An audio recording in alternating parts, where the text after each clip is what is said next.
السلام علیکم ورحمۃ اللہ وبرکاتہ۔ آج ہم تعلیم الاسلام میں آگے پڑھیں گے۔ چلیے پڑھتے ہیں، شروع کرتے ہیں۔ سوال ہے ہمارا، بسم اللہ الرحمن الرحیم۔ چلیے پڑھتے ہیں۔ سوال ہے، نماز کس طرف منہ کر کے کھڑا ہونا چاہیے؟ کیا سوال ہے ہمارا؟ نماز میں کس طرف منہ کر کے کھڑا ہونا چاہیے؟ جواب، پچھم کی طرف، جس طرف شام کو سورج جا کر چھپ جاتا ہے۔ اگلا سوال ہے، پچھم کی طرف منہ کرنے کا کیوں حکم دیا گیا؟ جواب، مکہ معظمہ میں خدا تعالیٰ کا ایک گھر ہے جسے کعبہ کہتے ہیں۔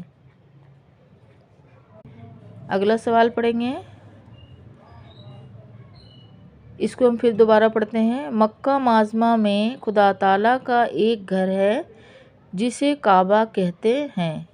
اس کی طرف نماز میں منہ کرنا ضروری ہے اور وہ ہمارے شہروں سے پچھم کی طرف ہے، اس لیے پچھم کی طرف منہ کر کے نماز پڑھتے ہیں۔ اگلا سوال ہے، جس طرف منہ کر کے نماز پڑھتے ہیں اسے کیا کہتے ہیں؟ جواب، اسے قبلہ کہتے ہیں۔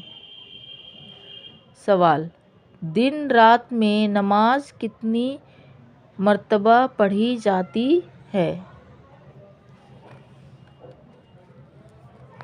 جواب، رات دن میں 5 نمازیں فرض ہیں۔ سوال، پانچوں نمازوں کے نام کیا ہیں؟ سوال ہے، پانچوں نمازوں کے نام کیا ہیں؟ جواب، پہلی نماز فرض، جو صبح کے وقت سورج نکلنے سے پہلے پڑھی جاتی ہے۔ دوسری نماز ظہر، جو دوپہر کو سورج ڈھلنے کے بعد پڑھی جاتی ہے۔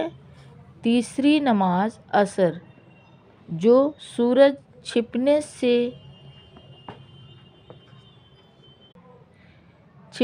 سے 2.5 گھنٹے پہلے پڑھی جاتی ہے۔ چوتھی نماز مغرب، جو شام کو سورج چھپنے کے بعد پڑھی جاتی ہے۔ پانچویں نماز عشاء، جو